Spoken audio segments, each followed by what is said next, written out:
इस अल्प विराम के बाद पुनः अभिनंदन सभी दर्शकों का कार्यक्रम भविष्य दर्पण में। कार्यक्रम को आगे बढ़ा उससे पहले दर्शकों से कहना चाहूंगी, अगर आप अपने इस कार्यक्रम को निरंतर देखते रहना चाहते हैं कि छूटे हुए एपिसोड्स को आप देख पाएं, उपायों को जान पाएं, या फिर जो मार्गदर्शन आपको उन कार्यक्रम के माध्यम से मिला उनको सही रूप से देख पाएं, सुन पाएं, तो आप सभी यूट्यूब में जाकर के सर्च कर सकते हैं आचार्य जेपी सिंह, लॉगिन करें और छूटे हुए अपने सभी एपिसोड्स को सुन सकते हैं। साथ ही साथ डिटेल्स में जानकारी प्राप्त करने के लिए वेबसाइट www.acharyajpsingh.com पर लॉगिन करें।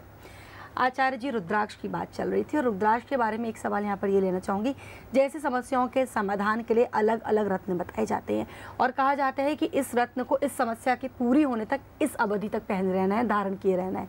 क्या रुद्राक्ष में भी ये बात लागू होती है कि अगर किसी समस्या के लिए हम खास तौर पर पहन रहे हैं तो उस समस्या का जब संकट हट जाता है तो रुद्राक्ष उतार देना चाहिए?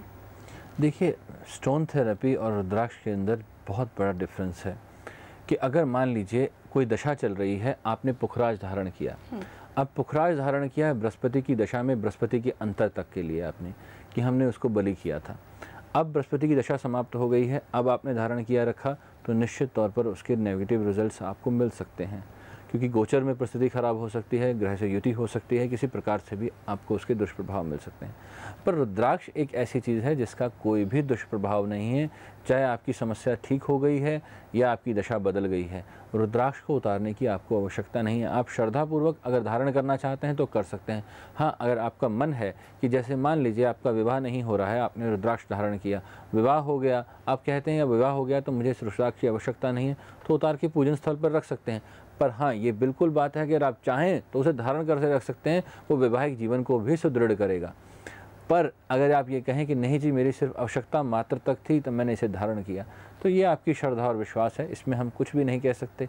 पर रुद्राक्ष को आप कभी भी किसी समय तक भी धारण कर सकते हैं, पर यह ध्यान रखें कि नियमों का पालन करके ही धारण करें, नियमों के विपरीत ना धारण करें। और हर एक रुद्राक्ष के लिए अलग अलग मंत्र हैं, खाली एक ओम नमः शिवाय का जप करके कोई भी रुद्राक्ष धारण करेंगे तो पूर्ण लाभ नहीं देगा।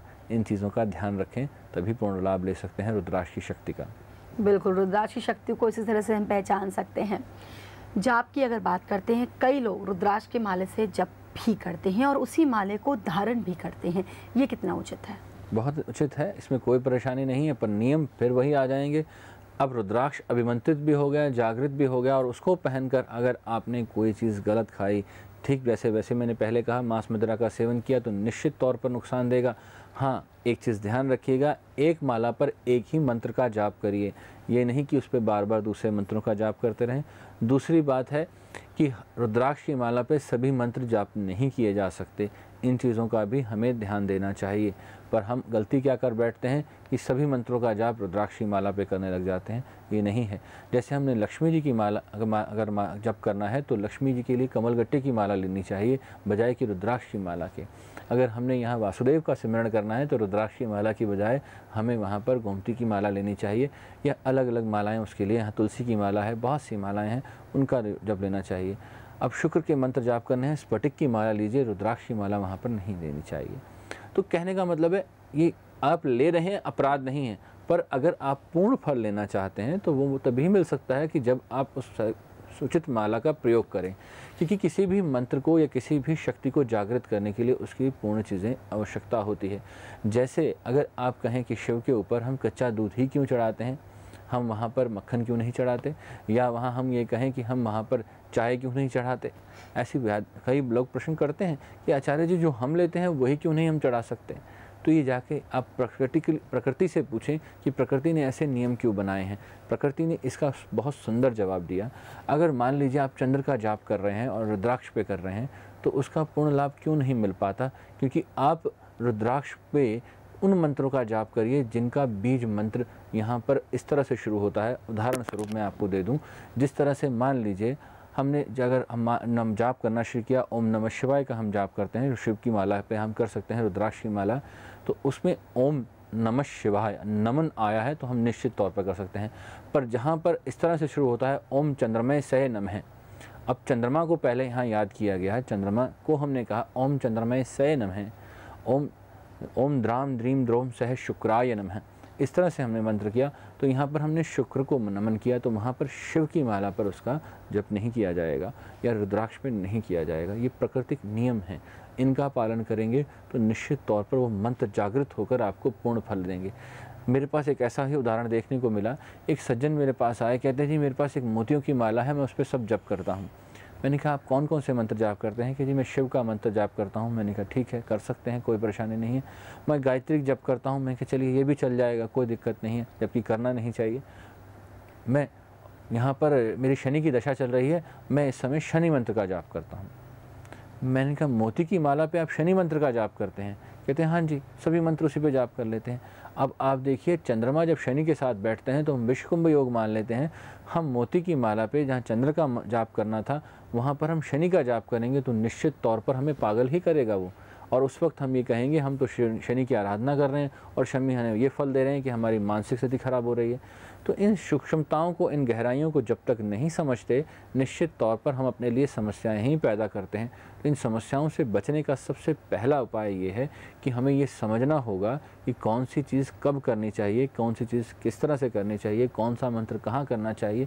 ये जब तक पूर्ण जानकारी ना ले लें, टीवी के माध्यम से सिर्फ आपको कुछ अंश बताए जा सकते हैं, पूर्ण जानकारी नहीं दी जा सकती, क्योंकि यहाँ समय का अभाव रहता है। तो इसलिए अगर आप अपने पत्रिका के अवलोकन के द्वारा अपनी जानकारी ले सकें, अपने इष्ट की जानकारी लेना चाहते हैं, अपने मंत्र की आपके लेना चाहते हैं, तो वो आपके लिए लाभकारी होगा। क्योंकि सार्वजनिक रूप से हम सबके लिए नहीं बता सकते कि आप ये करिए, आप ये करिए। हज़ारों करोड़ों लोग पूरी दुनिया में इस प्रोग्राम को देखते हैं, तो हम किस किस के लिए कहाँ कहाँ बता पाएंगे। हम मुख्य बातें यहाँ पर इसलिए इंगित कर देते हैं कि जैसे चंद्रमा मोती की माला पे हमने शनि का मंत्र जाप निषेध है, तो हमने यहाँ बता दिया। ये सबके लिए है, साधारण बात है, ये सब समझने, इसकी महत्ता को समझ के इसका प्रयोग कर सकते हैं। पर जहाँ रुद्राक्ष पे कौन से मंत्र कब किए जा सकते हैं, इस बात का अगर हम ध्यान नहीं देंगे तो निश्चित तौर पर समस्या आएंगी। और जहाँ मुख्य बात शुरू हुई थी कि रुद्राक्ष को धारण कर सकते हैं क्या, बिल्कुल धारण कर सकते हैं, क्योंकि वो अभिमंत्रित हो चुकी है, जागृत हो चुकी है। पर बात फिर वही कहूँगा कि नियमों का पालन करते हुए कोई भी ऐसी अशुद्ध अवस्था में ना रखें उसे, या उस अशुद्ध में धारण ना करें उसको, या उसको पहनकर कोई ऐसी अशुद्ध चीज़ ना खाएं जिससे वह खंडित हो जाए, क्योंकि आप उसका भी अपमान करेंगे और अपनी तपस्या का भी भंग करेंगे। तो इसलिए दोनों चीज़ों का ध्यान रखेंगे तो निश्चित तौर पर आप पूर्ण लाभ ले पाएंगे। बिल्कुल, यानी कई सारी सावधानियों को बरतते हुए, नियमों को ध्यान में देते हुए रुद्राक्ष को हम लोग को अपने पालन में लेकर आना है। रुद्राक्ष जब बात आती है तो स्वाभाविक है कि हर किसी के मुख से निकलता है एक मुखी रुद्राक्ष हो या किसी अन्य मुखी रुद्राक्ष हो। क्या अलग अलग मुखी रुद्राक्ष अलग अलग समस्याओं की ओर संकेत देते हैं कि किसी समस्या के लिए एक मुखी ही पहनना है या क्या है ये? बिल्कुल, देखिए पहले के युग में 27 मुखी तक रुद्राक्ष पाए जाते थे, पर आज के इस कलयुग में यहाँ प्रकोप इतना बढ़ा कि सिर्फ देखा गया कि 14 मुखी तक ही रह गए, जबकि 24 मुखी तक तो दुर्लभता पहले थी या कुछ सालों तक हम कहीं मिल रहे थे, पर अब स्थिति आ गई कि 14 मुखी रुद्राक्ष तक ही हम ले पा रहे हैं। तो अब इसमें 14 मुखी का मतलब ये हो गया कि 1 से 14 मुख तक जब आए, इसमें कुछ विलक्षण रुद्राक्ष भी हैं, जैसे गौरी शंकर रुद्राक्ष है, यहाँ पर हम कहें गणेश रुद्राक्ष है।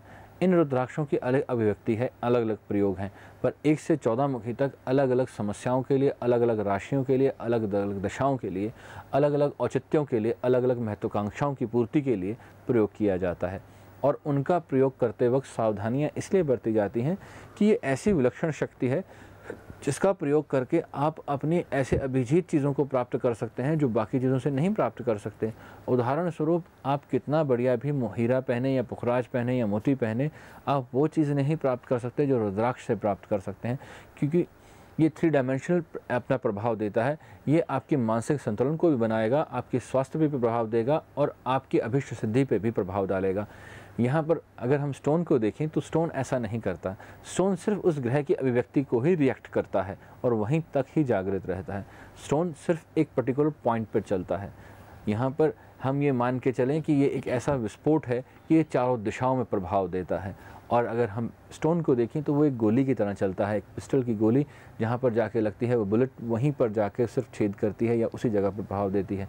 और एक बॉम्ब क्या होता है कि जहाँ फटा उसके आसपास के रेडियस में प्रभाव दे देता है। उसी तरह से रुद्राक्ष है, कि रुद्राक्ष ने अपना ये 3 डायमेंशनल जो प्रभाव देना है, हर जगह देना है, वो देगा ही देगा। हम ये चाहते हैं कि हम कुछ ना करें, सब कुछ सामने से करा कराया मिल जाए, ऐसा संभव नहीं है। रोटी पकी पकाई मिल सकती है, चबानी तो आपको ही पड़ेगी, मुंह में तो आपको ही डालनी पड़ेगी। तो नियम तो आपको पालन करने ही पड़ेंगे। इससे भयभीत होने की बिल्कुल आवश्यकता नहीं है। हाँ, ये सोचने की आवश्यकता है कि हम जी कैसे रहे हैं। मैं देखता हूँ आज के इस युग में लोगों की ज़िंदगी इतनी बेढंगी हो चुकी है कि उन्होंने अपने लिए समस्याओं का इतना बड़ा अंबार लगा लिया है कि उसे सुलझाते सुलझाते वर्षों लग जाते हैं।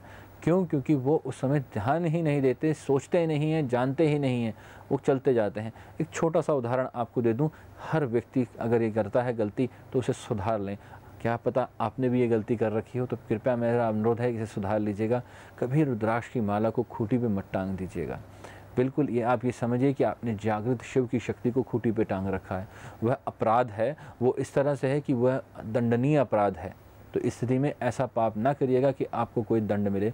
और मेरी तो ये मनोकामना रहती है कि हर व्यक्ति को किसी न किसी तरीके से कोई ज्ञान दिया जा सके, जो मेरे को मिला है या जहाँ मेरे पास है मैं सब में बांट सकूं, ताकि वो और बढ़ जाए। क्योंकि वो मेरे पास से जब आपके पास जाएगा, निश्चित तौर पर वो बढ़ता ही चला जाएगा और उसका अंबार एक दिन इतना लग जाएगा कि मेरा ये समाज, मेरा ये देश सबसे सर्वोत्तम था और रहेगा और हर व्यक्ति सुखी होगा। खाली ये कहने से सर्वना सुखी भवन्तु नहीं हो जाएंगे सभी सुखी, जब तक इस चीज़ का ज्ञान नहीं ले पाएंगे, जब तक इस चीज़ को नहीं समझ पाएंगे कि परमात्मा ने इस भारतवर्ष में इतनी अलौकिक शक्तियाँ हमें दी, इतनी पारब्रह्म की इतनी कृपा हम पर रही और उसके बाद भी हम परेशान हैं। तो निश्चित तौर पर हमारी ही कहीं गलती है, निश्चित तौर पर हमने ही कहीं भूल की है। तो कृपया इन चीज़ें छोटी सूक्ष्मताओं पर ध्यान दीजिए और इनका पूर्ण लाभ लीजिए। बहुत खूबसूरत। वाकई रुद्राक्ष हम सभी के लिए शिव का स्वरूप है और हम लोग को ईश्वर को अपने हृदय के अलावा कैसे और कहाँ स्थान देना, उसके बारे में बारीकियाँ आपको बताई गई हैं। रुद्राक्ष के बारे में अधिक जानकारी के लिए भी आप संपर्क कर सकते हैं आचार्य JP सिंह जी से। नंबर्स निरंतर टीवी स्क्रीन पर फ्लैश हो रहे हैं। आज के लिए इस कार्यक्रम को हम यहीं पर विराम देंगे, फिर आप सभी से मुलाकात करेंगे। तब तक के लिए मुझको दीजिए विदा और आप यहाँ पर आए अमूल्य समय के साथ, उसके लिए आपको बहुत बहुत धन्यवाद। नमस्कार। एस्ट्रो रेमेडीज ने नवग्रहों के विभिन्न दोषों को दूर करने के लिए गृह शांति सिद्ध ऑयल का निर्माण किया है। इसके साथ ही सभी देवी देवताओं को प्रसन्न करने के लिए पूजन सिद्ध ऑयल एवं आपकी हर समस्या के निदान के लिए स्पेशल सिद्ध ऑयल जैसे protection oil, relationship oil, prosperity oil, increasing sales oil, success oil व हीलिंग ऑयल बनाए हैं। साथ ही वास्तु दोषों को दूर करने हेतु वास्तु सुधार ऑयल व कई प्रकार के दर्द से मुक्ति हेतु एस्ट्रो मसाज ऑयल का निर्माण भी किया है।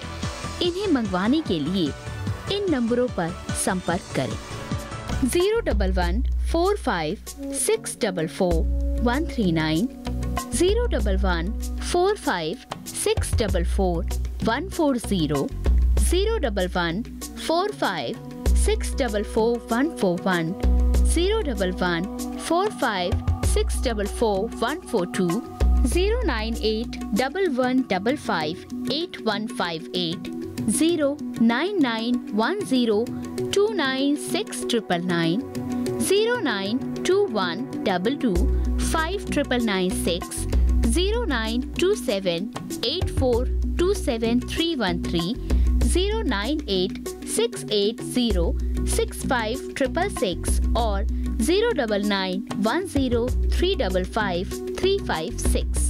हमारा पता है भविष्य केंद्र A5/10 Paschim Vihar opposite Batra nursing home, नई दिल्ली 110063। ईमेल आईडी है jp_astro123@rediffmail.com। वेबसाइट है www.acharyjpsingh.com।